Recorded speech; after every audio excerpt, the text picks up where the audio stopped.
Y a eso hemos venido hoy, Señor, a estar postrado a tus pies, estar con un corazón dispuesto para que tú hables a nuestra vida, Dios. Todo está preparado, Señor. Aún ni la lluvia impidió que pudiéramos estar en este lugar en esta mañana. Te damos gracias por esta mañana fresca que tú nos regalas. Gracias por esa lluvia que cae sobre la tierra. Y te pedimos que de la misma manera, Señor, tú derrames de tu lluvia de bendición a través de tu palabra sobre nuestra vida, Señor. Háblanos, por favor, en esta mañana. Que al abrir las Escrituras hoy, el poder de lo alto, Señor, venga a nuestra vida. Espíritu Santo, muévete con libertad en esta mañana. Danos la paz que necesitamos en este lugar para poder disertar tu palabra, Señor, para poderla entender, para poder comprender lo que tú tienes para nosotros. Te lo pedimos, Padre, en nombre de Jesús. Amén y amén. Mis amados y amadas, muy buen día, por favor. Pónganse cómodos y preparémonos para nuestro estudio de la palabra de Dios. Le hemos adorado al Señor. Estamos con un corazón dispuesto, imagino. Hoy estamos en una lección más de nuestra serie, La Revelación del Reino. Es una serie que nos llevará por la ruta del conocimiento de la voluntad de Dios hacia nuestra vida. Si recordamos por un momento el mensaje de la semana anterior, hablando de Isaías, capítulo 61, el profeta Isaías, si bien ustedes recuerdan, tenía muy clara su misión, tenía muy clara su visión, sabía quién era él, qué tenía, y eso que tenía, cómo lo podía poner al servicio de los demás. Estuvimos mirando también al Señor Jesucristo, el primer discurso que tiene él, hablando a la iglesia en el templo, y toma como referencia también Isaías 61, y pudimos estudiar y comprender el propósito por el cual el Señor vino a esta tierra, para vendar a los quebrantados de corazón, aquellos que andan pobres, darles una buena nueva, para aquellos que están enlutados y tristes, como el Señor puede levantar y puede restaurar. El día miércoles comenzamos un capítulo más dentro de nuestra serie, hablando sobre el libro de Levítico. ¿Quién ha tenido la oportunidad de leer ese libro? El libro de Levítico. Muy pocos. Para muchos tal vez les parece tedioso, tal vez al leerlo hay muchas cosas que no comprenden, pero quiero decirles y quiero motivarles para que lo lean, porque el Levítico yo lo defino en una palabra o en una frase. Levítico es una maravilla de Dios. Yo les sugiero, si quieren conocer secretos grandes, lean el libro de Levítico. Vamos a tratar durante esta serie, entramos a mirar algunas cosas importantes. En el libro de Génesis, ¿qué quiere decir? Inicio, comienzo, es el soporte, la base. Es muy importante entender el significado de cada uno de los libros, porque nos va a ayudar a muchas cosas. ¿Cómo comienza Génesis? Génesis capítulo 1, versículo 1, no vayan allá, solamente recuerden cómo comienza Génesis. En el principio creó Dios. Dios creó todo. Un Dios perfecto, un Dios soberano, un Dios excelente. ¿Cómo se supone que creó las cosas? ¿Cómo las pudo haber creado? En su misma naturaleza, ¿verdad? Creó lo mejor, excelente. Lo que él hizo, lo hizo perfecto. Dígale que está a su lado. Todo lo que Dios hace, lo hace perfecto. Y Dios hace, los primeros 6 días, se dedica a él a hacer todo de una manera perfecta. El 6º día dice la Biblia que creó ¿a quién? Al hombre. ¿Cómo creó al hombre? Es decir, perfecto. ¿De acuerdo? Un Dios perfecto hace cosas perfectas. Coloca al hombre en un escenario perfecto. Un hombre perfecto, creado inicialmente, originalmente por Dios, a su imagen y semejanza. Tuvo que haber sido perfecto. Y lo pone en un lugar para que lo disfrute, para que pueda tomar autoridad, para que señoree. Es decir, que en ese momento, en ese episodio de la vida de Adán y de la raza humana, el hombre, por naturaleza divina, es el dueño absoluto de todas las cosas. El dueño de las minas es Adán, el dueño de las esmeraldas es Adán, el dueño del petróleo es Adán, el dueño de todos los cultivos y de todos los sembrados, ¿quién es? Adán. Con toda la autoridad y todo el poder. Eso es, hay un paréntesis, es la manera que Dios hace. Dios desea eso para sus hijos, que estemos bien, que tengamos una buena calidad de vida. No estamos hablando pues de cosas estoposas, ni irnos al otro extremo, pero cuando uno mira la naturaleza y el corazón de Dios, Dios siempre desea lo mejor para sus hijos, ¿de acuerdo? O sea, si no fuera así, pues nos hubiera dejado que nos hubiéramos condenado y lo demás. Comienza entonces, noten lo siguiente, que es un pequeño como, digamos, bosquejo. Génesis comienza con cosas hermosas, con vida, crea, vida. Pero si ustedes miran, no sé si han analizado eso, cómo termina el libro de Génesis. De pronto alguien tiene curiosidad, abran su Biblia en Génesis, en el último capítulo, en el último versículo. Vamos a mirar cuál es el comienzo y cómo termina Génesis. Termina con la muerte de un gran personaje. Si alguien lo tiene por ahí, por favor.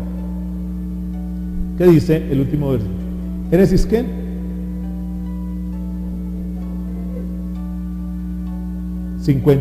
¿Qué dice 50:15 de Génesis? Muerte de José. ¿Qué dice? El último versículo 26, tal vez. 26, no 15, sino 26.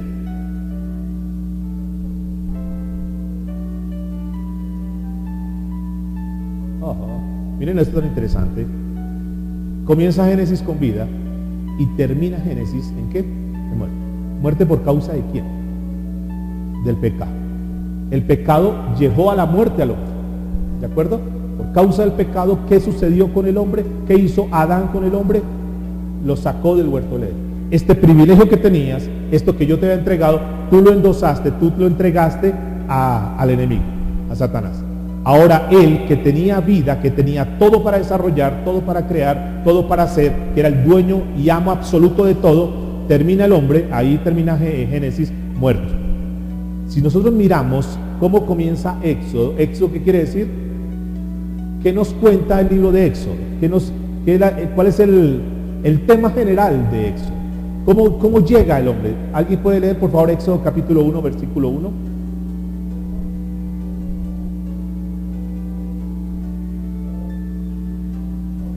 Ajá. ¿Y cómo entraron ellos? ¿En qué condición entraron? ¿A qué entraron a servir? ¿Qué entraron a hacer allá a Egipto? A ser esclavos. Noten que fruto del pecado pierden la libertad que tenían en Cristo, en Dios, y ahora se convierten en esclavos. Egipto es una representación ¿de qué? Del mundo. Y el hombre creado por Dios para que señoreara, ahora termina siendo ¿qué? Un esclavo del mundo. Termina siendo señoreado. De ser señor, termina siendo señoreado. ¿De acuerdo? Esto para que veamos. Y todo el trayecto de Éxodo lo que está mostrando es toda la travesía, lo que tiene que pasar y lo demás. Un día el Señor se le revela y le dice a Moisés, es hora de sacarme el pueblo. Ya no pueden seguir más en esclavitud.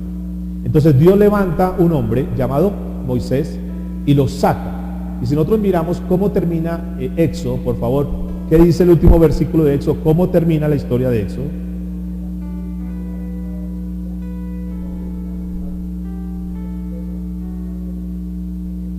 Ok.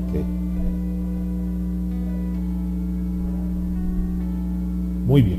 ¿Cómo termina entonces? El pueblo que estaba apartado de Dios por causa del pecado, Dios en su misericordia lo que hace es reconciliar. En el libro de Éxodo vamos a ver esa transición, reconcilia al hombre. ¿Cómo lo reconcilia? Trae un hombre llamado Moisés, lo levanta, luego lo llama, ustedes recuerdan que lo llama a una montaña y en la montaña le da leyes y estatutos y así el libro de Éxodo lo muestra, pero termina Éxodo mostrando que la gloria de Dios estaba sobre ellos en el tabernáculo. ¿Listo? Es decir, ahora Dios ¿qué ha hecho? Creó al hombre, para una síntesis, si nos pusieran a resumir la Biblia en sus primeros libros, Dios crea todo, el hombre echa a perder todo por causa del pecado, termina muerto el hombre. Sin embargo, a pesar de que es muerto y que está en esclavitud, Dios ¿qué hace? No lo deja caído, no lo deja muerto. Es decir, esto nos va hablando a nosotros ya, ¿no? Que si nosotros miramos, es como el origen de nosotros también, es como la secuencia. Entonces caemos en el pecado, pero Dios no nos deja en el pecado, nos envía a su Hijo Jesús, nos da la reconciliación, dice, pero bueno, ahora que ustedes están reconciliados, yo necesito tener un lugar para poderlos formar, para poderlos capacitar, para poderlos levantar, para crear un nuevo reino dentro de un reino que es el mundo. Y Dios establece un tabernáculo, pero con una característica especial, y es que en ese tabernáculo está la gloria de Dios. Y ahí termina Éxodo y comienza el libro que vamos a estar analizando durante este tiempo, el libro de Levítico. Libro de Levítico. Entonces, ¿qué es lo que hace el Señor? Ya tiene su pueblo, ya reconcilió a su pueblo, ya lo sacó de esclavitud, ahora lo tiene en un lugar y el Levítico le da las instrucciones de cómo se deben manejar de aquí en adelante para la gloria de Dios. Entonces nos habla a nosotros, nos habla este tiempo presente. Ahora estamos en este lugar, fuimos sacados del pecado, ¿recuerdan?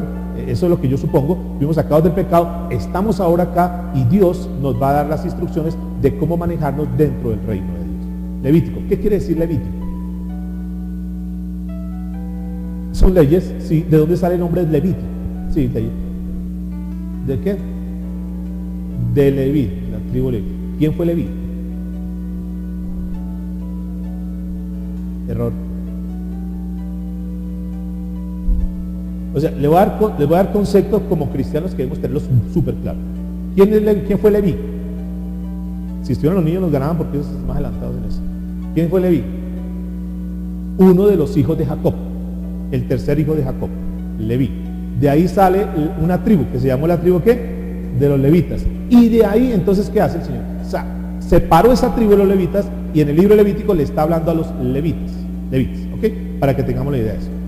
¿Qué serán? ¿Cuál será la función de los levitas? Esto nos va a ayudar mucho para entender el propósito, porque nosotros somos los levitas de este tiempo.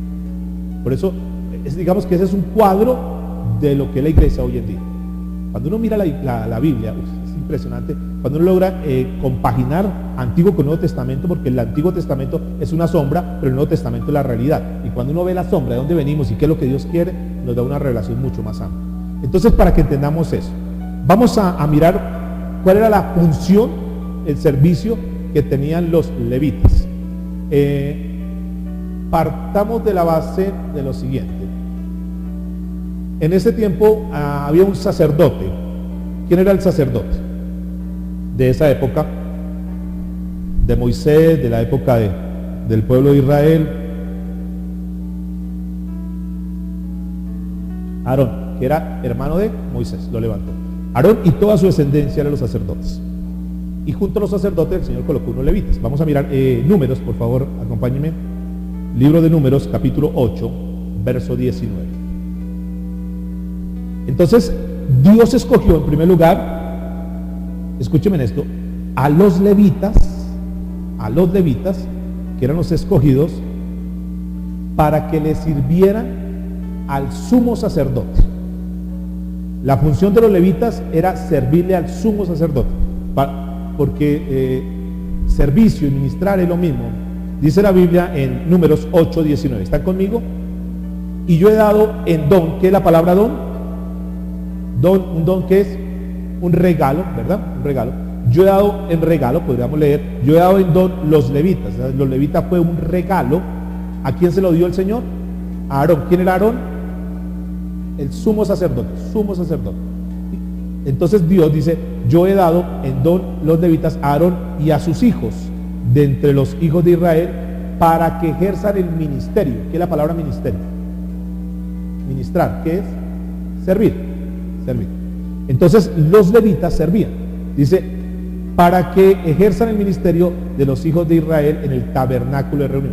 ¿Para que sirvan en dónde entonces? En el tabernáculo que ya estaba establecido. Antes no había tabernáculo, en Éxodo termina con tabernáculo, no había tabernáculo, no tenían sentido de nación, eran unos esclavos, no habían leyes, no habían normas, ellos no sabían cómo conducirse, estaban en un despelote completo, como igual nosotros cuando estamos sin Cristo, tenemos un desorden en nuestra vida, y Dios a través de la palabra comienza a alinearnos. Así estaban ellos. Dice lo siguiente, repito, para que ejerzan el ministerio de los hijos de Israel en el tabernáculo de reunión. ¿Y qué más dice ahí la Biblia? Y reconcilien a los hijos de Israel para que no haya plaga en los hijos de Israel al acercarse los hijos de Israel al santuario. A ver, entonces vamos despacio. El sumo sacerdote cumplía una función específica. Los que vinieron el miércoles de pronto pueden entender un poquitico más esto, porque ya lo tocamos el miércoles. ¿Cuál es la función del sumo sacerdote? ¿Qué hace o cuál es la responsabilidad del sumo sacerdote? Miremos los que de pronto tienen algo de conocimiento de Levíticos. El pueblo pecaba, el pueblo fallaba. ¿Qué tenían que hacer ellos cada año para reconciliarse con Dios? Perfecto, tenían que traer un holocausto. Entonces ellos traían el holocausto, que eran animales, era lo mejor. Sacrificaban eso. Luego que sacrificaban, se lo entregaban, los levitas recibían el sacrificio y se lo llevaban los levitas ¿a quién? Correcto, al sumo sacerdote. El sumo sacerdote, en representación del pueblo, se presentaba delante de Dios para reconciliación del pueblo. Y esa era la función, era el intermediario, correcto. Esa era la función del sacerdote. Entonces, los levitas eran los que servían, los que ayudaban, los que colaboraban en el tabernáculo, en el templo. Pero ¿quién era el que presentaba el sacrificio delante de Dios? El sumo sacerdote. Los levitas no podían ir a hacer eso, no era responsabilidad de ellos, era responsabilidad solamente del sumo sacerdote. ¿Qué era la responsabilidad de los levitas? Ayudarle, ser un soporte, ser una ayuda al sumo sacerdote. ¿De acuerdo? Para que tengamos idea. Entonces, el levita es una persona que sirve, digamos, entre intermediario entre la persona que presenta el sacrificio a Dios. Listo. En esta época, ya nosotros no necesitamos presentar holocaustos o sacrificios. ¿Por qué razón? Correcto. Ya hay un solo sacrificio que fue Cristo Jesús. Ese sacrificio está ahí.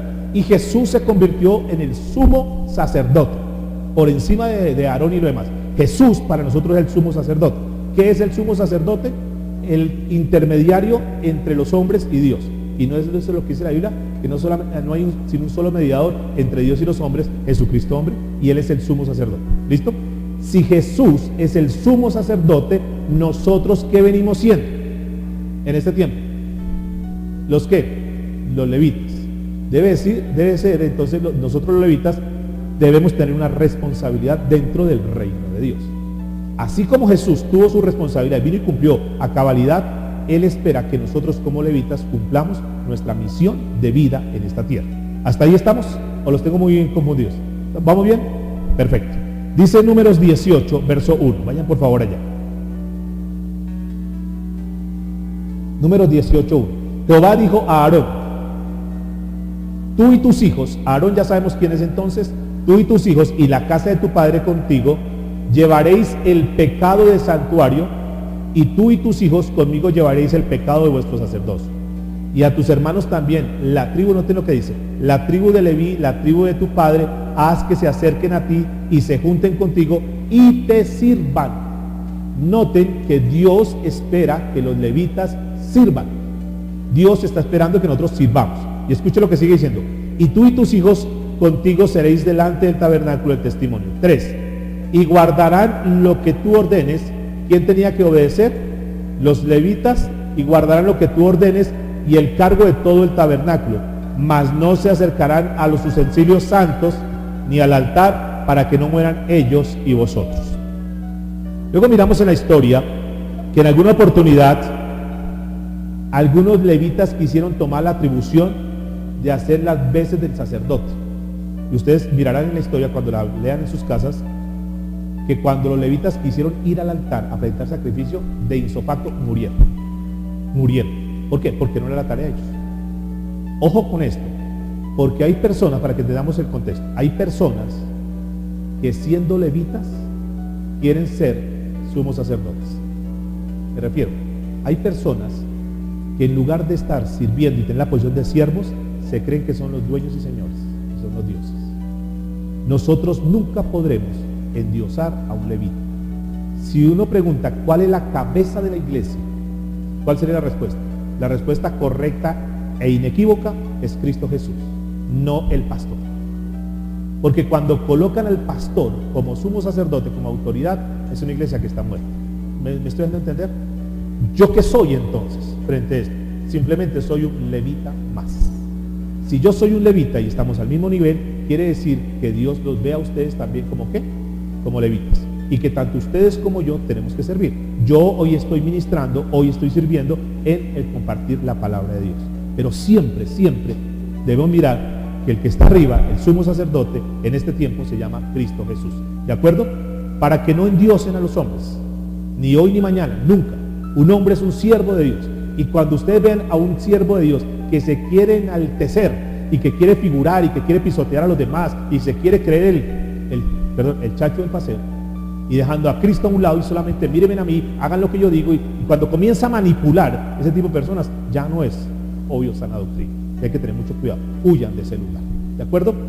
¿Qué sucede? Entonces ellos ofrecían el sacrificio para reconciliación.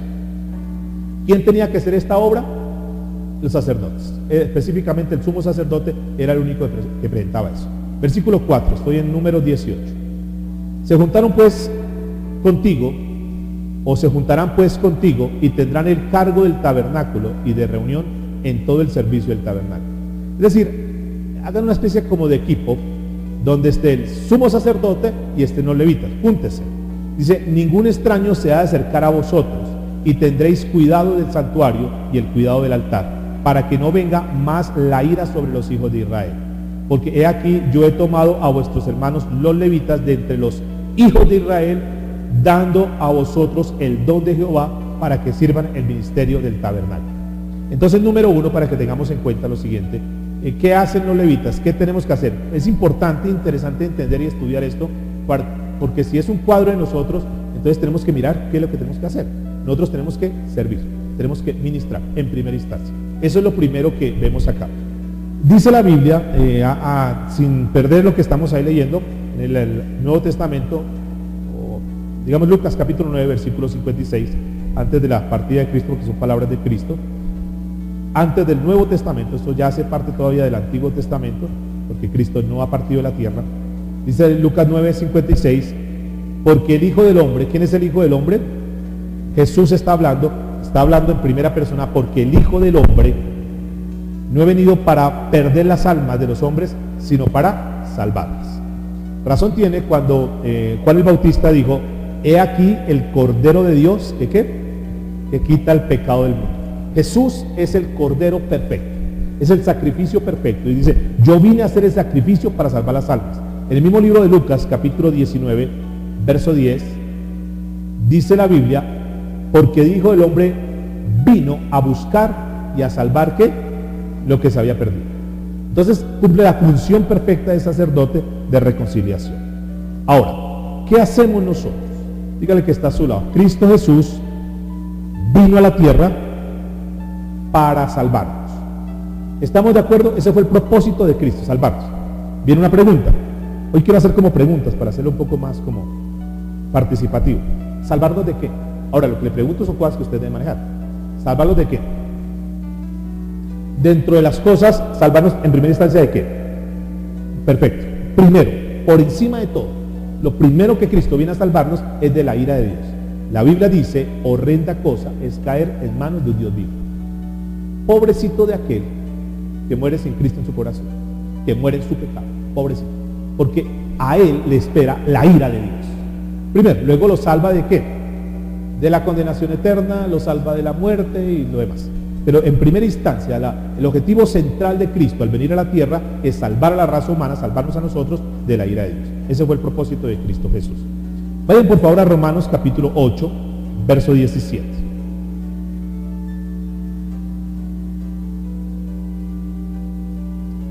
Pregunta: ¿cuántas personas o cuántos o quiénes son hijos de Dios? ¿Todas las personas de la tierra son hijos de Dios? No. ¿Qué son todas las personas? Criaturas de Dios. ¿Quiénes son hijos de Dios entonces? ¿Dónde dice eso? No miren la Biblia. Sí, Juan 1.12 es un pasaje que lo vemos de claro. ¿Qué dice Juan 1.12 sin buscarlo? Mas a todos los que ¿qué? Los que creyeron en él les dio ¿qué? El privilegio potestad de ¿qué? De llegar a ser hijos de Dios. ¿En qué momento la persona hace la transición de dejar de ser criatura y convertirse en hijo de Dios? Cuando recibe a Cristo como Señor y Salvador. Y a partir de ahí se convierte en un hijo de Dios. Y escúcheme eso porque tal vez no hemos visto la dimensión. En el momento que tú hagas eso, si no lo has hecho, o en el momento que lo hiciste, tú pasas a pertenecer a una naturaleza, a un ADN diferente. Porque tú pasas a pertenecer del linaje de Dios, hijo de Dios. Ahora, miren lo que dice Romanos 8, 17. ¿Qué dice la Biblia? Y si hijos, también ¿qué? Herederos. Ojo, porque si Dios nos está diciendo que somos hijos de Él, entonces Él como Padre, como el dueño de todo, nos ofrece, nos promete una ¿qué? Una herencia. ¿Hasta ahí estamos? Y sus hijos también herederos, herederos de Dios y coherederos ¿con quién? Con Cristo. ¿Hasta ahí estamos de acuerdo? ¿Hasta ahí podemos reclamar la promesa? Y muchos pueden decir, tu palabra dice que seremos herederos, la podemos reclamar. Pero si usted sigue leyendo, si seguimos leyendo, hay un condicional. Hay un condicional que dice que si es que, o sea, muy bonito pedirle a Dios, ay Señor, dame.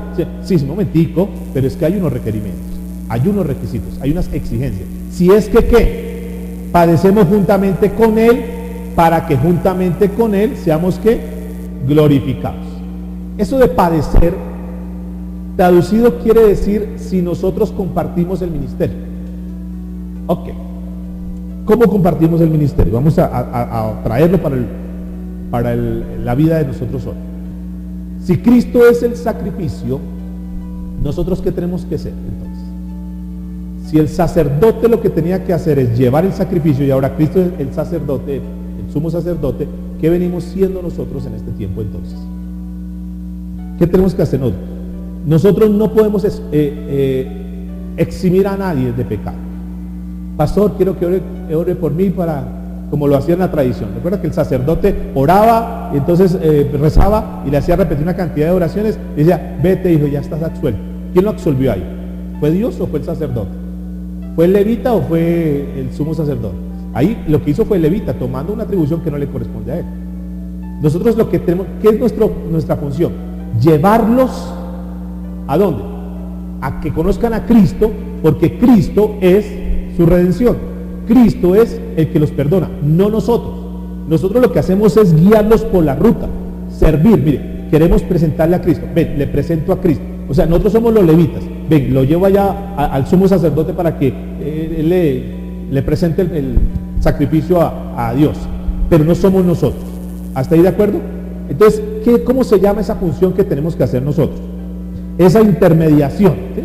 Intermediación. No somos nosotros no somos nada. Nosotros no pagamos el precio por nadie. Es Cristo. Siempre Cristo.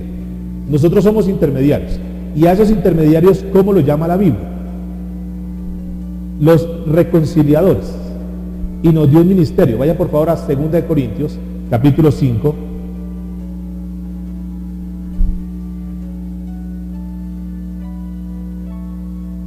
Versículo 17, si no estoy mal.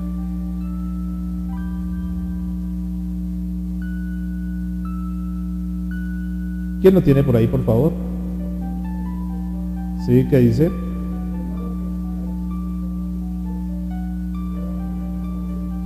Sí. Sigue leyendo. Ajá.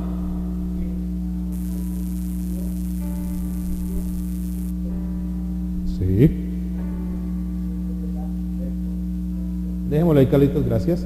Y nos dio que nosotros tenemos el ministerio de reconciliación. Si alguien dice, yo no sé cuál ministerio, no sé cuál es el propósito, cuál es mi misión de vida, ahí Dios se está recordando nosotros. Tenemos nosotros un ministerio dado por Dios a todos, que se llama el ministerio de la ¿qué? ¿Cómo hacer reconciliación? Reconciliar a los hombres con Dios. Llevarlos, acercarlos a la cruz. Esa es nuestra función. Llevarlos, traerlos a la iglesia, darles un mensaje, darle una palabra, compartir un mensaje. Si tú recibes un mensaje y te tocó el corazón o así no te toque el corazón y dices, bueno, no me hablo para mí, pero lo voy a compartir con mis amigos, tal vez ese mensaje tú no sabes a quién de tus amigos, de tus contactos le gustó, le sirvió y le habló a su corazón, y fruto de ese mensaje esa persona se reconcilió con Dios. ¿Quién está desarrollando el ministerio? Nosotros. Es la función nuestra. Entonces, a veces cuando leen los mensajes, si es que nos leen, dice, bueno, sí, está bonito, pues cerrar, listo, ya me habló, qué bueno, Dios me habló a mi vida. Pero nos olvidamos que nosotros debemos ser intermediarios para reconciliar a muchas personas que Dios ha colocado en nuestro entorno para que conozcan de Cristo. A veces es más fácil compartir cosas de diferentes temas, para no tocar ninguno en puntual, pero cuando son las cosas de Dios nos da quejoso compartir esto de Dios. Mis amados, estamos fallando como levitas. Es nuestra labor llevar a las personas a que se reconcilien con Cristo, con Dios. ¿De acuerdo? ¿Es una función de quién? De nosotros. No es una función solamente del pastor. Yo doy herramientas, yo imparto herramientas, pero ustedes las utilizan para cumplir su ministerio. Yo lo que hago es ayudarles para que ustedes y yo cumplamos nuestra misión en esta tierra. ¿Hasta ahí estamos de acuerdo? Muy bien. ¿Qué más tenían como responsabilidad los levitas? Ya vemos una responsabilidad, un ministerio que es el ministerio de reconciliación. Pero ¿qué más tienen ellos? Volvamos por favor al libro de Números, capítulo 1, versículo 50. Números 1:50. ¿Hasta aquí vamos bien? Números 1:50 dice, sino que pondrás a los levitas en el tabernáculo del testimonio. ¿Dónde estaban los levitas entonces? En el tabernáculo. Números capítulo 1, versículo 50. ¿Los levitas dónde están? ¿Dónde el Señor, a dónde ubica a los levitas? Dentro del tabernáculo. Hasta ahí vamos. Y sobre todos sus utensilios y sobre todas las cosas que le pertenecen. Ellos llevarán el tabernáculo y todos sus enseres, y ellos servirán en él y acamparán alrededor del tabernáculo. ¿Listo? Entonces la principal tarea de los levitas, digamos, era servir, ministrar, pero tenía algo más. Los utensilios y todo lo que tenía que ver con el tabernáculo era responsabilidad de ¿quién? De los levitas. En esa época el tabernáculo era movible, es decir, lo podían desarmar, lo llevaban de acá, lo llevaban a otro lugar. ¿Quién tenía que cargar con eso? Los levitas. Llegaron allá, aquí vamos a acampar. Entonces, ¿quién armaba el tabernáculo? Los levitas. ¿Quién cuadra los utensilios? Hablemos hoy de cuadrar las sillas, de organizar todo, sonido. ¿Quién era encargado? ¿El sacerdote? ¿El sumo sacerdote? No. ¿Quién eran? Los levitas. Esa era la función de ellos, servir los levitas. ¿Dónde tenían que servir? Donde fuera necesario. ¿Dónde tenían que habitar ellos? En el tabernáculo, y estar pendiente de lo que el sumo sacerdote necesitara, estar ahí para atender. Eso nos va hablando. Lo que Cristo dice, tenemos que hacerlo. Aquí el que manda es Cristo. Cuando la palabra de Dios dice algo, nosotros como levitas tenemos que correr, tenemos que obedecer lo que Él dice. Ahora, muy bien. La pregunta es, ¿cuáles son los templos hoy en día? ¿Quién es el templo hoy en día? ¿Es este lugar? O sea, vamos para tal lado, carguemos los ladrillos. No. ¿Quién es el tabernáculo hoy en día? La Biblia dice que nosotros somos ¿qué? ¿Templo de quién? Del Espíritu Santo. ¿Nos podemos mover? Sí. ¿Qué habitaba en el tabernáculo? Terminando eso, ¿qué habitaba en el tabernáculo? O sea, cuando ellos iban con el tabernáculo, ¿qué es lo que estaban llevando? Perfecto. Vamos hilando lo siguiente. Nosotros somos los levitas. Nosotros como tal somos el templo del Espíritu Santo. Donde nosotros nos movamos, si hemos nacido de nuevo, tiene que indudablemente donde nos movamos, la presencia de Dios estará ahí. ¿Vamos entendiendo hasta ahí?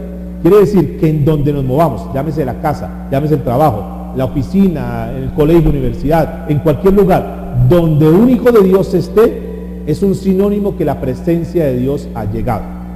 La pregunta es, esas son las dos funciones primordiales de los levitas. Número 1, servir,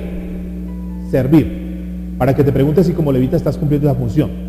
Número 2, ser mayordomo, es decir, administrar lo que Dios le ha dado para el uso. ¿Hemos sido buenos mayordomos? ¿Hemos sido mayordomos de nuestro cuerpo? ¿Nuestro cuerpo lo hemos dedicado a Dios? Lo que tenemos, lo que somos, lo que hemos logrado, nosotros debemos entender, mis amados, por favor, no se les olvide esto. Nosotros debemos entender que todo lo que tenemos, ¿de quién es? De Dios. Y que vistos a los ojos de Dios, nosotros somos ¿qué? Simplemente ¿qué? Mayordomos.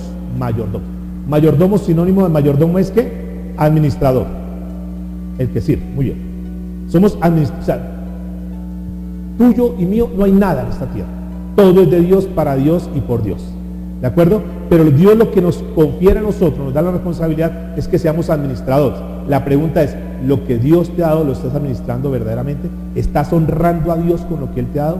Con tu vida, tu cuerpo, eres de testimonio donde te mueves. Es decir, donde tú vas, llegaste a ese lugar, ¿estás llevando la presencia de Dios? ¿Estás cumpliendo la función de levita? Fíjense que hoy en día, bueno, en esa época era dentro del tabernáculo, pero hoy en día nosotros somos un tabernáculo que está esparcido. Y donde nos vayamos, universidad, colegios, donde sea, ahí la gente tiene que notar que cuando nosotros llegamos es la presencia de Dios. Y tiene que haber un cambio. Dijimos la semana pasada, tenemos que afectar las circunstancias de las personas favorablemente. ¿De acuerdo? Entonces lo hilamos con el mensaje de la semana anterior. Esas eran, digamos, en esencia, las dos cosas fundamentales y son, recuerde que es una sombra, son las dos cosas que debemos tener nosotros como hijos de Dios. La pregunta es, validemos hasta aquí nuestra vida si estamos cumpliendo eso, que es lo que Dios está esperando de nosotros. O si no, para que por favor hagamos los ajustes, por eso Dios nos da la palabra, para que hagamos los ajustes, por eso Dios estableció el tabernáculo para formarlos, por eso hoy está la iglesia y hay una persona, un levita, que es el que habla, el que estudia, el que baja la palabra para que la iglesia toda esté capacitada. ¿Estaremos cumpliendo esa función? Solamente preguntas. Ahora, la otra pregunta que surge aquí es, ¿qué hizo Leví para merecerse ese tan gran privilegio? Porque es que no escogieron a cualquiera, tenían que ser de la tribu de Leví los que servían. ¿Qué hizo Leví? ¿Por qué se ganó ese honor? ¿Por qué se ganó el privilegio? ¿Por qué nosotros ganamos el privilegio? Pero miremos primero a Leví para ver nuestra historia, de dónde nace todo esto.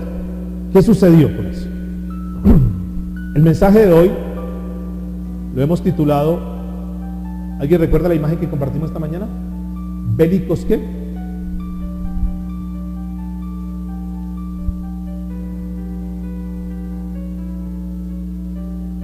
¿Bélicos qué? No lo leyeron. Bueno. Unos bélicos consagrados. Listo. ¿Cómo así bélicos? Algunos se preguntarán, ¿cómo así bélicos? ¿Qué es la palabra bélico?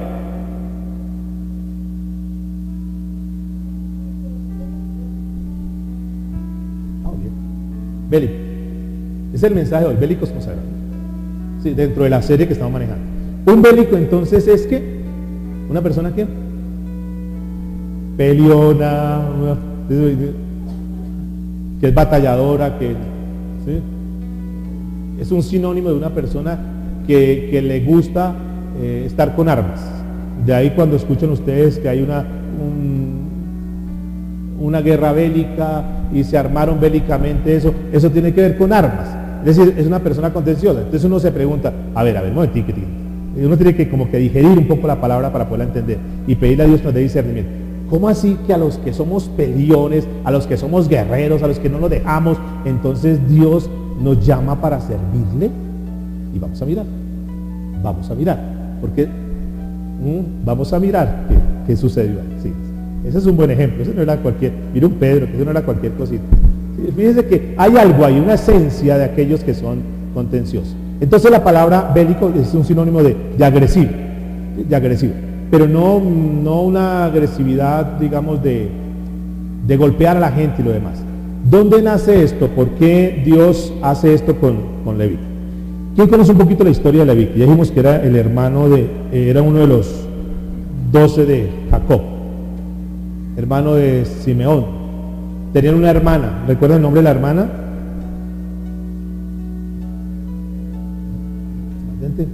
¿Cómo se llamaba la hermana? La hermana de una hija de Jacob, ¿cómo se llamaba? Dina. ¿Qué pasó con Dina? Abusaron, violaron a Dina. ¿Qué hizo Leví junto con Simeón? Ay, no. ¿Qué hicieron? No, vámonos. Correcto, hicieron eso. Vayan a Génesis, por favor. Es que es muy bueno entender todo esto para saber por qué es que los levitas, por qué Leví, por qué nosotros hoy en día. Génesis capítulo 34, versículo 25, vamos a mirar esta parte. 34, 25.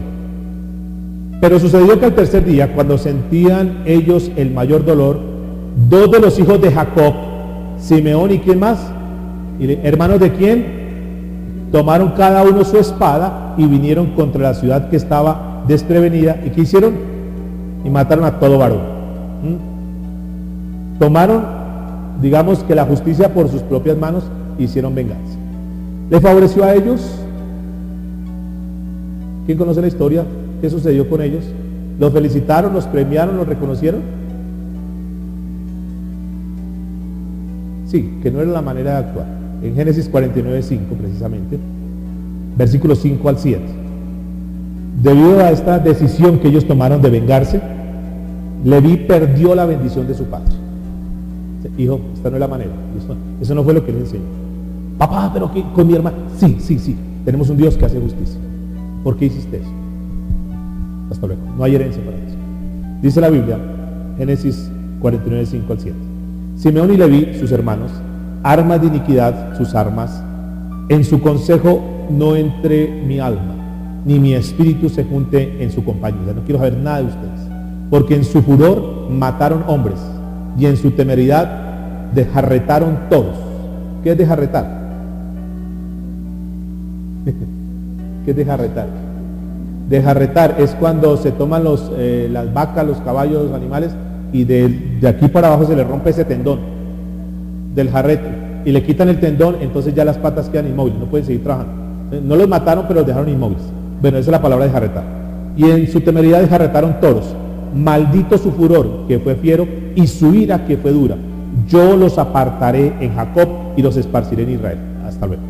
Los mandaron, los esparcieron, porque tuvo una actitud que no correspondía, no era, al parecer no era lo correcto. Se fueron, ahí ya crearon las tribus y se conoció como la tribu de Leví, y la tribu de Leví fue una tribu que se conoció como una tribu bélica, entre otras, cuando uno hace el estudio. ¿Por qué bélicas? Entonces ya saben ustedes de dónde es que sale ese nombre bélico. ¿Qué sucedió ahí? Sigue la historia, ustedes saben que Moisés sube al monte, donde el monte Sinaí le dan las tablas. ¿Qué sucedió ahí? Mientras estaba Moisés recibiendo las instrucciones de Dios, ¿cómo estaba el pueblo? ¿Qué hizo el pueblo? Se puso a orar, a interceder, a ayunar, que nuestro líder venga, Señor, ayúdele a dar sabiduría. ¿Qué hicieron? Una de las cosas, se volvieron unos idólatras. Hicieron el becerro, esa vaca, ¿qué más hicieron? Apostataron. ¿Qué es apostatar? Apostatar es el alejamiento a la palabra de Dios. Una persona que se aleja del conocimiento de Dios, de la palabra de Dios, que se deja de congregar, que deja de buscar de Dios, que dice, ya no quiero nada más de Dios, esa es una persona que bíblicamente es una persona apóstata. Apóstata es alejamiento de las cosas de Dios. ¿Qué hicieron ellos? Apostataron, se alejaron de las cosas de Dios. ¿Qué más hicieron? Hicieron fiesta, se volvieron carnales completamente, hicieron todo lo que quisieron hacer. Cuando Moisés baja, encuentra al pueblo de Dios, al pueblo santo, consagrado y apartado para él, hecho un despelote completo. Es un prototipo de la gente del mundo. ¿Qué hizo Moisés? En medio de su ira y de su furor, hizo un llamamiento, además de romper las tablas. Hizo un llamamiento. O sea que ustedes definitivamente no quieren servir a Dios. No hay ninguno de ustedes que verdaderamente se quiera consagrar a Dios. Ustedes están viendo las cosas de Dios como por jugar, pero realmente no están tomando las cosas de Dios en serio. Ustedes están dedicados más al pecado, más a agradarle al mundo que verdaderamente buscar a Dios. Yo hago un llamado a hombres, personas de verdad, que quieran servir a Dios. Hombres que se quieran apartar de todo esto que se ha conformado y que verdaderamente se arrepientan de su vida y que quieran servirle a Dios. Hizo el llamado. Todos se miraron. Y de pronto uno levantó la mano y dijo, yo, ahí voy para eso. Perdóname, Señor. Y comenzó el otro, tú. ¿Quiénes fueron todos ellos? Los levitas, los de la tribu de Leví. Señor, perdónanos, aquí estamos. Fíjese por esa razón de que reconoció que eran malos, que eran pecadores, pero que un día dijeron, Señor, estoy mal en mi camino, no puedo seguir así, no quiero agradarte más con mi vida, Señor, yo quiero reconciliarme contigo. Vayan a la Biblia, por favor. Éxodo capítulo 32, verso 25. Éxodo 32, 25. Y viendo Moisés que el pueblo estaba desenfrenado, porque Aarón lo había permitido, para vergüenza entre sus enemigos, se puso Moisés a la puerta del campamento y dijo, ¿quién está por Jehová? Júntese conmigo. Y se juntaron con él, ¿quiénes dice la Biblia? Todos los hijos de Leví. Y él les dijo, así ha dicho Jehová, el Dios de Israel, poned cada uno su espada sobre su muslo, y pasad y volved de puerta a puerta por el campamento, y matad cada uno a su hermano, y a quién más, y a su amigo y a su pariente. Y los hijos de Leví lo hicieron conforme a lo dicho por Moisés, o al dicho de Moisés. Y cayeron del pueblo de aquel día, ¿como cuántos? 3,000 hombres. Entonces Moisés dijo, hoy os habéis consagrado a Jehová, pues cada uno se ha consagrado en su hijo y en su hermano, para que él dé bendición hoy sobre vosotros. Noten que por esa actitud que ellos tuvieron, reciben nuevamente la consagración. Recuerden que estaban destituidos, ¿no? Ustedes estaban ahí completamente marginados. Ahora, ¿qué pasó con ellos? ¿Eran los más santos? O sea, ¿los escogió Dios por ser los más santos? ¿Los escoge Dios por ser los más santos? No por ser los más santos. Los escogió, escuchen esto, por no ser pusilánimes. ¿Qué es un pusilánime? Vi unos ojitos ahí.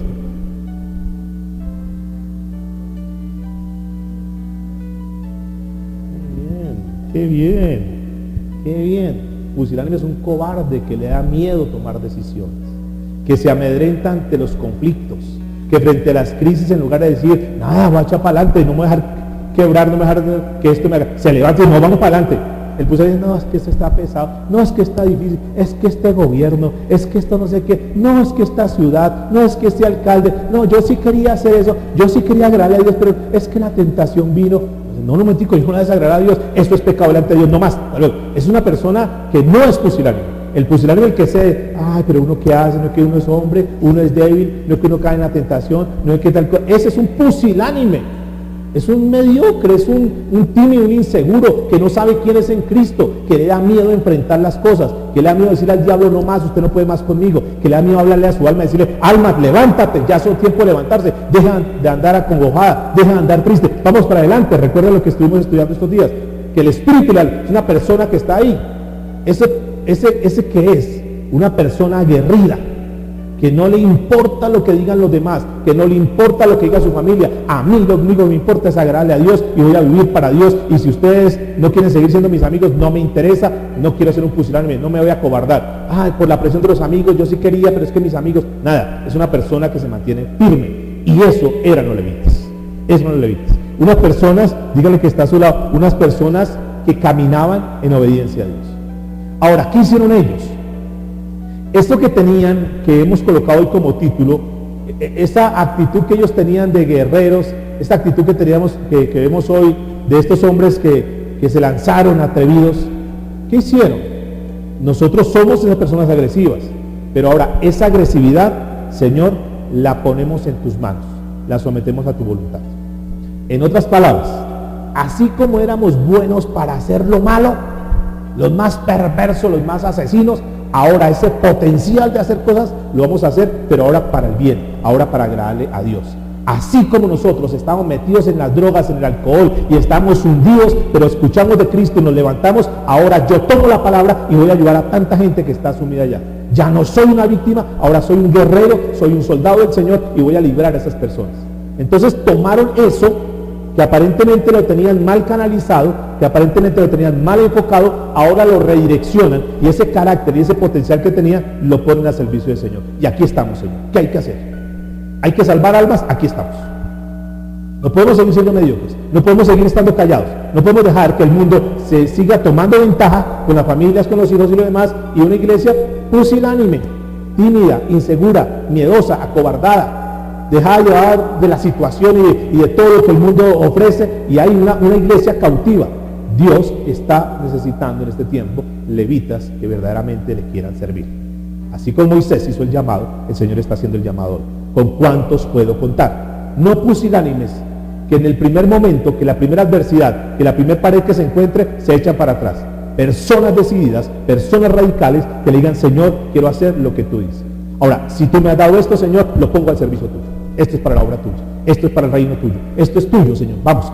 Lo importante es ganar las almas y cumplir el propósito por el cual estamos en esta tierra. ¿De acuerdo? Esos son los guerreros, esos son las personas que dicen, yo quiero estar allá, yo quiero comenzar a caminar en otra dimensión. Números capítulo 18, verso 20.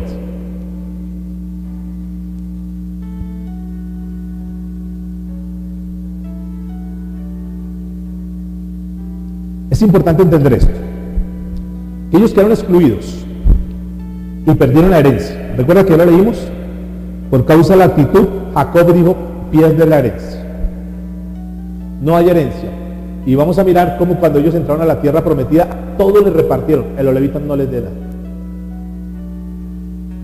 Alguien puede decir, sí, es que por eso no me gusta comprometerme con Dios, porque es que los del mundo ganan y nosotros vamos a perder. Pero dijo, un momentico, ustedes no van a recibir la herencia del mundo, ustedes van a recibir algo mucho más grande que el mundo le puede ofrecer, porque la herencia de ustedes soy yo, dice Dios.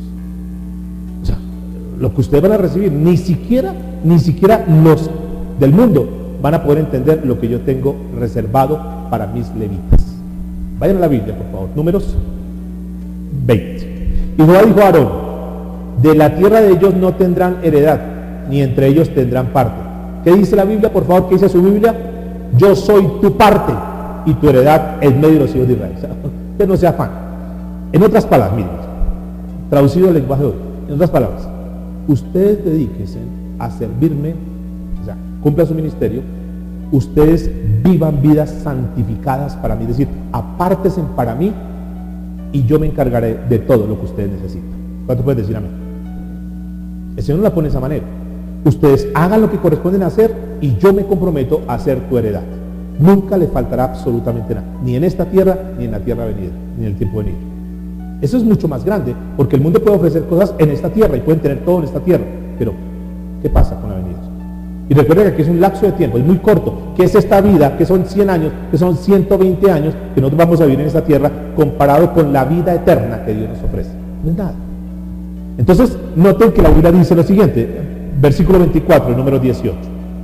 Porque a los levitas he dado por heredad los diezmos de los hijos de Israel que ofrecerán a Jehová en ofrenda, por lo cual les he dicho, entre los hijos de Israel no poseerán heredad. Noten entonces, no se afanen, o sea, yo tengo como sustentarlos. ¿Cuántos creen que Dios tiene la capacidad de sustentarlos? Que Dios, y lo estamos viviendo, que Dios puede dar una idea creativa y que con esa idea creativa desarrollada bajo la dirección de Dios, Dios puede hacer cosas que, ¡wow!, con una sola idea, Dios puede hacer cosas sobrenaturales en nuestra vida. Una sola idea de lo que les voy a decir, y es algo real. Cuando alguien tenga curiosidad y me diga, pastor, ¿cómo así? Yo les voy a decir un día estos. Una sola idea creativa te puede volver millonario. Una sola idea. Te puede sacar de la esclavitud, y te puede llevar a una libertad que es la que Cristo quiso. Por eso es que nosotros cuando estudiamos la palabra tenemos que estudiarla con sabiduría. ¿Qué tenemos que hacer? Si termináramos el mensaje ahora, que hay más, si terminamos el mensaje ahora, podríamos decir, bueno, hagamos, comillas, este negocio. Sirvámosle al Señor de todo corazón. Hagamos lo que nos corresponde, prediquemos de Cristo, hablemos de Cristo, reconciliemos el mayor número de personas a Cristo. Con nuestra vida en lo que hacemos, seamos testimonio, sirvámosle a Dios. Y de ahí en adelante dice, ahora ya hiciste la tarea, déjame, yo hago la tarea por ti.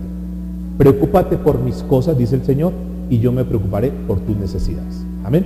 ¿Es bueno el negocio? No. Si lo fuéramos a mirar de esa manera, ¿es atractivo? Claro, solo que nos cuesta, porque nosotros siempre queremos hacer lo nuestro, y ahí nos quedamos. Josué capítulo 13, versículo 14.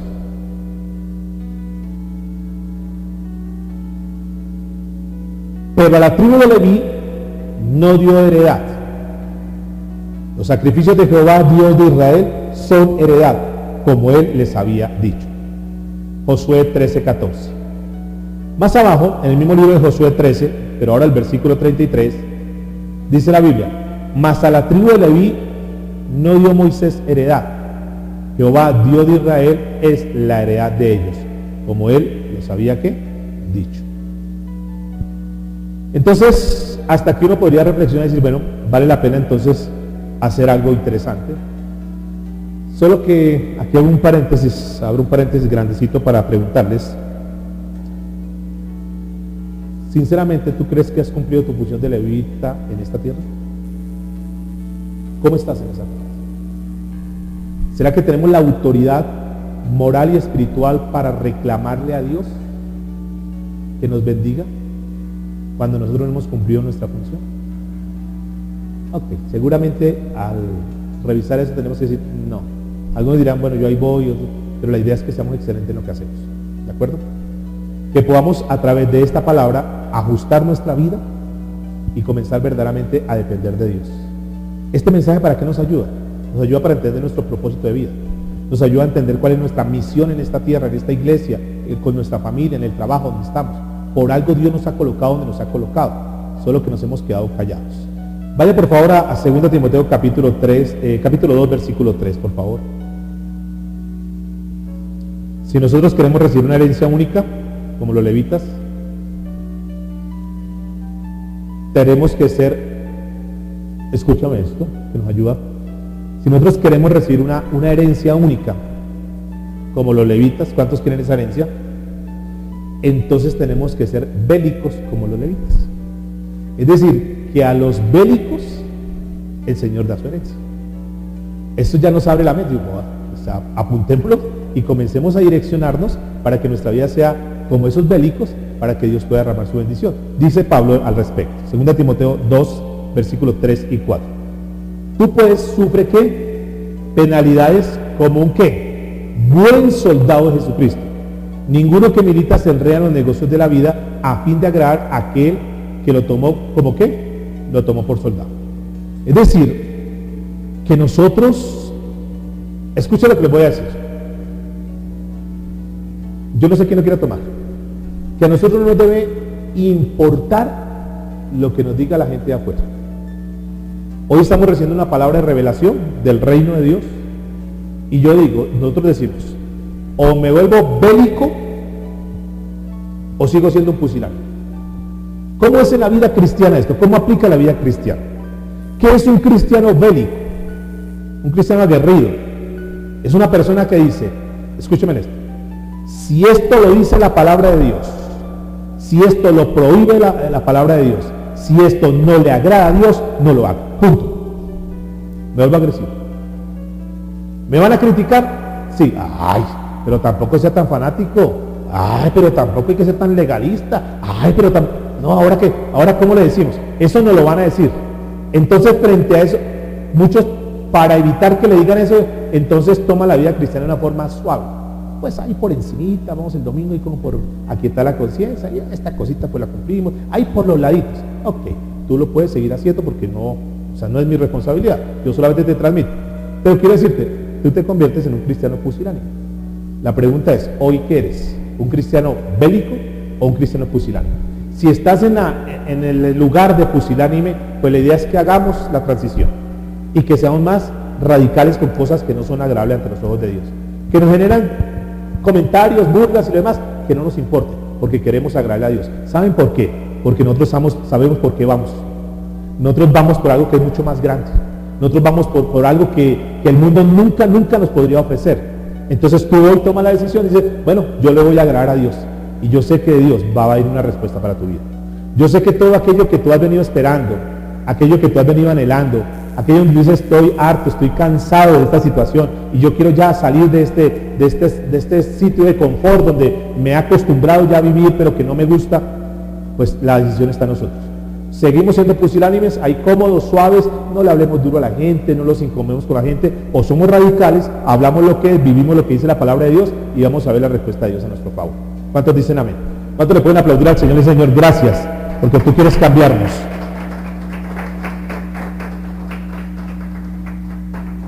Es que mis amados, en estos días de desenfreno tan grande que hay, Dios está necesitando ese tipo de personas. Dios está necesitando ese tipo de iglesias que hablen la verdad. Ese tipo de iglesias que digan las cosas. Voy a hacer una cuña aquí en este momento. La semana entrante viene un pastor, que es un pastor de muy buen testimonio. Viene de España. Viene a hacer algunas actividades, pero dentro del propósito es establecer una obra. Y por alguna razón, que yo sé quién es esa razón y quién está cuadrando todo, nos citaron para esta reunión. No sabemos si dentro de la conversación, no sabemos que Dios tenga de planes, sea establecer una obra en Bogotá. Bueno, pues vamos a ir esta semana que viene, otra semana, el 10, algo así, a entrevistarnos con este pastor que viene porque él está muy interesado cuando uno hace el seguimiento de está muy deseoso de que se hable una palabra de verdad, está en el mismo sentir, la verdad. Pero no ha encontrado una persona, dice, yo no puedo venirme de España a abrir una obra, yo necesito una persona para establecer en Colombia, bajo nuestra cobertura y lo demás que ellos puedan ofrecer. Alguien me habló, me dijo, pastor, creo que la persona indicada es usted, necesitamos que usted vaya. Y vamos a estar para que estemos orando si es la voluntad de Dios. Implicaría de pronto comenzar a abrir una obra en Bogotá, darles gracias a ustedes por todo lo que han hecho. No, seguiré. No, miraremos Dios qué va a hacer. Los amo con todo mi corazón, ustedes son mi familia. Igual, si Dios nos tiene para eso, pues lo vamos a hacer disponibles a eso. Gracias a Dios Bogotá, Duitama es muy corto, entonces manejaremos tiempos, tendremos que ajustar. No sé si de repente tendríamos que unir la reunión del domingo y no sé qué podríamos hacer. Pero bueno, yo sé que Dios en su momento cuadrará todo, solo para que estemos orando. Cuando Dios comienza a meter la mano en algo es porque Dios va a intervenir y va a hacer cosas grandes. Y creo que si Dios nos está tocando en ese sentido, que yo nunca he estado ni inquieto ni estoy buscando. Cuando nos ofrecieron irnos de la ciudad, yo dije no, preferí soltar todo. Dije no, yo amo Duitama, no, la gente de Duitama es mi familia, yo no puedo irme y dejar como a la deriva del pueblo. Y creo que ahorita tampoco, pero vamos a tratar de manejar eso. Esto para entender que cuando uno va caminando en la verdad, Dios se encarga de abrir puertas. Amén. No tiene uno que buscar, no te llamar, vea, ¿será que nos da acuerdo? Vea, ¿será que tal cosa? ¿Será que nos dan apoyo de Europa? ¿Será? No. Cuando uno hace las cosas bien y vive para el Señor y hace las cosas agradables, Dios se encarga de abrir puertas. ¿Cuál es la enseñanza y la reflexión hasta acá? Hagamos lo que nos corresponde hacer, obedezcamos la palabra de Dios. Que Dios en el cielo, escucha lo que te voy a decir, mientras tú estás obedeciendo a Dios, mientras tú estás caminando como Dios manda, Dios en el cielo está orquestando todo para tu favor. Dios está moviendo ángeles, Dios está haciendo muchas cosas en lo espiritual que tal vez nosotros no entendemos.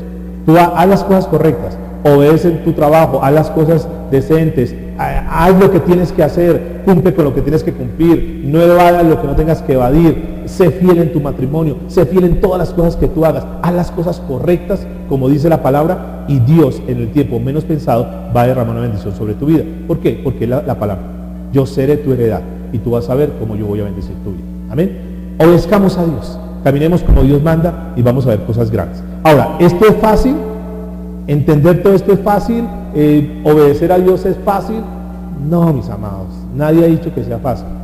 Nosotros debemos entender que estamos en una lucha y que cuando uno se toma la determinación, escúchame esto, cuando uno toma la determinación de obedecerle a Dios y ser radical con el pecado y apartarse de toda la maldad y vivir consagrado para Dios, en ese mismo instante que tú tomas la decisión, el enemigo se va a levantar en contra tuya, ¿de acuerdo? Va a levantarse en contra tal vez de tu familia, de tu negocio, de las finanzas, alguna cosa el diablo quiere como tomar retaliación para que nosotros digamos, no, mejor como que yo, mejor sigo siendo un pusilánime, pero tú sigue adelante, tú debes entender que esto es una lucha.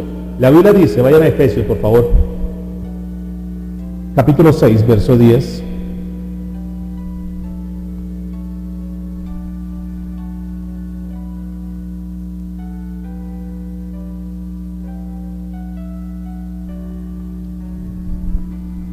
Efesios 6, 10.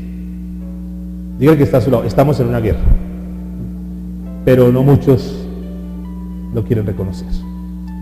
Por lo demás, hermanos míos, fortaleceos en el Señor y en el poder de su fuerza. Vestidos de toda la armadura de Dios para que podáis estar firmes contra las acechanzas del diablo. Porque no tenemos, ¿qué dice la Biblia? Lucha contra sangre y carne, sino contra principados, contra potestades, contra los gobernadores de las tinieblas de este siglo, contra huestes espirituales de maldad en las regiones celestes. Entonces, que nos quede claro, estamos en una guerra, estamos en una lucha. Cuando tú te metes con Dios verdaderamente a obedecer, sabes que entras a una lucha. Ahora, sigue diciendo la Biblia, no nos manda la lucha el Señor, váyanse allá a ver qué le hacen. No, el Señor nos da una armadura, dice la Biblia, versículo 13, por tanto, tomad toda, ¿qué? ¿La armadura de quién? De Dios, para que podáis resistir en el día malo, y habiendo acabado todo, estad, ¿qué? Firmes. Estad pues firmes, ceñidos vuestros lomos con la ¿qué? La verdad. La palabra de Dios es la verdad. O sea, lo que nos mantiene a nosotros firmes es la verdad. Sigamos por la línea de la verdad, que Dios nos va a dar la victoria. Amén. Y vestidos con la coraza de justicia y calzados los pies con el apresto del evangelio de la paz, sobre todo tomad el escudo de ¿qué? De la fe, mis amados. No vemos las cosas, no vemos los resultados, Señor, pero tú lo has dicho, nosotros te creemos y vamos a seguir adelante contigo. Con que podáis apagar todos los dardos del fuego del maligno y tomad el yelmo de la ¿qué? De la salvación. Entonces debemos entender eso, que Dios nos da una armadura, pero también nos da una espada, según lo que dice el versículo 17. Tomad el yelmo de la salvación y la espada de ¿qué? Del Espíritu.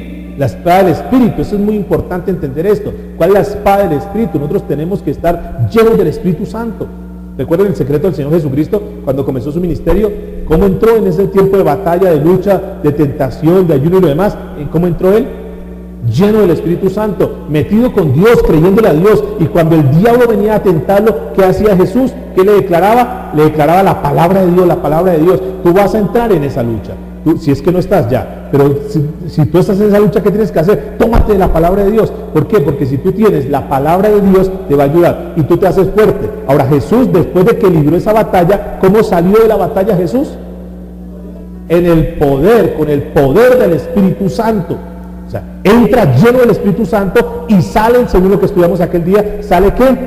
Con el poder del Espíritu Santo. Y es lo que la Biblia está diciendo. Ahora, dice 1 Timoteo capítulo 1, versículo 18, entender que nosotros pertenecemos a esa milicia, que Dios está buscando esos militantes, Dios está buscando conformar su ejército, pero hay muchos que quieren pelear en sus fuerzas, y el consejo es, peleemos la batalla de la fe, o sea, confiemos en Dios. 1 Timoteo 1, 18.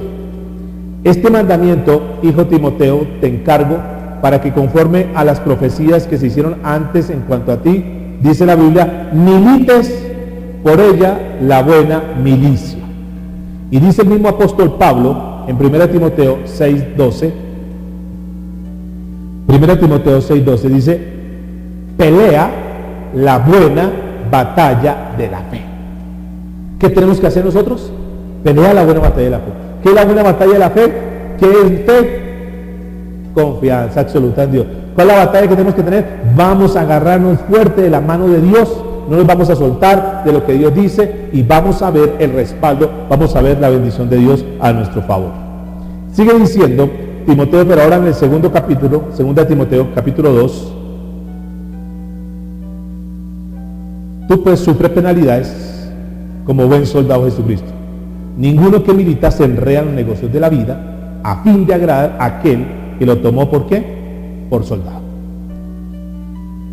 Mi hermana Albert tocaba un personaje interesante, que fue el apóstol Pablo. O sea, el apóstol Pablo es un modelo, es un ejemplo de una persona bélica, al 100, bélico completo. O sea, no le importó, era malo Pablo, sí, no era malo, perseguidor, pero después cogió esas agallas que tenía para hacer lo malo y las enfocó, las redireccionó para servir a Cristo, y no le importaba nada, que lo apedrearan, que lo llevaran a la calle, no le importaba. Este es un tipo bélico, es un hombre radical en sus cosas y que bueno, era un pecador, sí, como muchos de nosotros, pero cuando se convirtió al Señor dijo no más, no más. Y es el mismo apóstol Pablo que escribe en su carta a 1 Corintios 11:1, dice Pablo, sed imitadores de mí como yo soy de Cristo. O sea, Pablo tuvo las agallas de poderse parar ahí en el Areópago, de poderse parar frente a las multitudes y decir, sean imitadores de mí como yo soy de Cristo. O sea, sean bélicos. Hoy los santandereanos dirían otra palabra. Sí. Que le quitara la cabeza, no importa, perdió la cabeza, pero le dijo la verdad, no le dio temor. No, es que imagínese, ¿qué tal decirle? No, le digo la verdad, usted está viendo mal, usted está con una mujer que no es pecado delante de Dios. Que nos puede costar la cabeza, pueda que sí, pero vamos a recibir algo más grande que lo que podemos tener en la tierra. 2 Timoteo 4, versículo 6, y vamos terminando, al 8. 2 Timoteo 4, 6 en adelante. Porque yo ya estoy para ser sacrificado y el tiempo de mi partida está cercano. Pero miren lo que dice Pablo. He peleado, ¿qué? La buena batalla. He acabado la carrera, he guardado la fe, por lo demás me está guardada la corona de justicia, la cual me dará el Señor juez justo en aquel día, y no solo a mí, sino también a todos los que ¿qué? Los que aman su venida. O sea, Pablo peleó, guerrió, mis amados. Vamos a ponernos las armas que Dios nos ha entregado y vamos a salir a conquistar lo que nos corresponde. Tenemos una misión, esa misión primordial, la misión primordial en tu vida. No es, quiero decirte, la misión, la razón por la cual Dios te colocó en esta tierra no es para que te llenes de dinero, no es para que tengas propiedades en cantidad que no saben. Eso puede ser interesante, pero no es la misión. La misión de vida en esta tierra es ir al rescate de las personas que no conocen a Cristo. Y si como añadidura de cumplir nuestra misión, de vivir en santidad, vivir para Dios, el Señor nos añade lo demás, bendito sea el Señor. Si por alguna razón no te añade lo que quisieras, estemos contentos con lo que tenemos, dándole gracias a Dios. Si Dios, además de que tú estás haciendo la misión, estás cumpliendo la tarea, te está abriendo puertas por todo lado, qué bendición. Aprovecha las puertas que se abren y sigue adelante. Y esa puerta que se abre es otro lugar, otro escenario donde tú vas a seguir siendo luz en esta tierra. Es cuando se cumple la palabra, que nosotros somos luz en medio de ¿qué? De las tinieblas. No nos convirtamos igual que las tinieblas. Afectemos, trastornemos el lugar donde vayamos, donde nos movamos. Amén. Cierra tus ojitos, por favor, y vamos a darle gracias a Dios. Si como los levitas, nosotros nos consagramos celosamente a Dios y a su obra, recibiremos como los levitas una herencia única. Una herencia posiblemente no en esta tierra, que no nos tiene que afectar eso porque finalmente todo se va a quedar acá, pero sí nos ofrece una herencia eterna con Cristo Jesús. Padre, te damos gracias, Señor, en esta hora por tu misericordia. Queremos poner nuestra mirada en la herencia, Señor, pero no la herencia que nos puedan dejar nuestros padres, nuestros familiares en esta tierra. Esa es una herencia, Señor, que es superflua, es algo que es provisional, es algo que es efímero, que hoy está y mañana se acaba. Nosotros queremos ser mucho más inteligentes y queremos poner nuestra mirada, Señor, en esa herencia eterna. Por eso tu palabra bien lo expresa, Señor, en Colosenses. Poner la mirada en las cosas de arriba, no en las cosas de la tierra. Queremos, Señor, comenzar a tener una actitud diferente. Por esa razón, Señor, tú nos has dado esta serie, la revelación del reino, porque tú quieres que nosotros funcionemos en ese sentir, Señor, en ese camino, que vivamos, Señor, como personas verdaderamente del reino. Y si nosotros cumplimos fielmente a ese llamamiento, Señor, si nosotros le servimos al sumo sacerdote, Jesús, sabemos, Señor, que la promesa que nos has dado hoy, que si como hijos recibiremos herencia, entonces, Señor, vamos a caminar confiados en esta tierra, que pase lo que pase, tú tendrás cuidado de cada uno de nosotros, Señor. Que seamos bélicos, Señor, peleando la buena batalla en nuestra misión mundial de reconciliar, Dios amado, a fin de agradar a aquel que nos llamó como soldado. Eso queremos hacer, que tú te agrades, Señor, que cuando tú nos voltees a mirar, podamos sacarte una sonrisa, Señor, que tú te sientas satisfecho, que esa obra que tú pagaste, Señor, ese precio que tú pagaste en la cruz del Calvario, valió la pena, Señor. No queremos seguir siendo cristianos común y corrientes, cristianos del montón. Queremos verdaderamente ser los cristianos bélicos, Señor, que nos volvemos personas radicales en obedecer tu palabra, en santificarnos para ti, en vivir de una forma agradable a tus ojos, Señor. Que cumplimos, Señor, el propósito por el cual tú dejaste los levitas en esta tierra. Número 1, de ministrar, es decir, de ser reconciliadores de la gente que no conoce a Dios para contigo. Y número 2, de ser mayordomos, Señor. Que todo lo que tú nos has dado, Señor, nuestro cuerpo y todo lo que somos, Dios, lo pongamos al servicio tuyo y lo manejemos de la mejor manera. Que si Dios te ha entregado un negocio, que si Dios te ha entregado una empresa, diga, Señor, esto tiene que ser para la gloria tuya. Que si Dios te ha dado una profesión, te ha dado un oficio, Señor, esto es para la gloria tuya. Que si Dios te ha dado dones y talento y sabes interpretar algún instrumento o algo, tú dices, Señor, yo quiero colocar esto en las manos tuyas. Que todo sea para la gloria tuya, Señor. Padre, muchas gracias por esta palabra. Gracias porque tú nos sigues formando, nos sigues capacitando. Gracias por darnos la ruta, por mostrarnos cada día más la ruta por la cual tenemos que dirigirnos, Dios. Bendice, Señor, este pueblo que ha recibido tu palabra, los que escucharán este mensaje, Señor, que sea una palabra de vida, Dios, aquel que escuche esto, Señor, y que su vida, como consecuencia, sea transformada. Algunos transformados al 30, otros al 60, otros al 100, pero que esta semilla, Señor, pueda dar fruto para la gloria tuya. Amén y amén.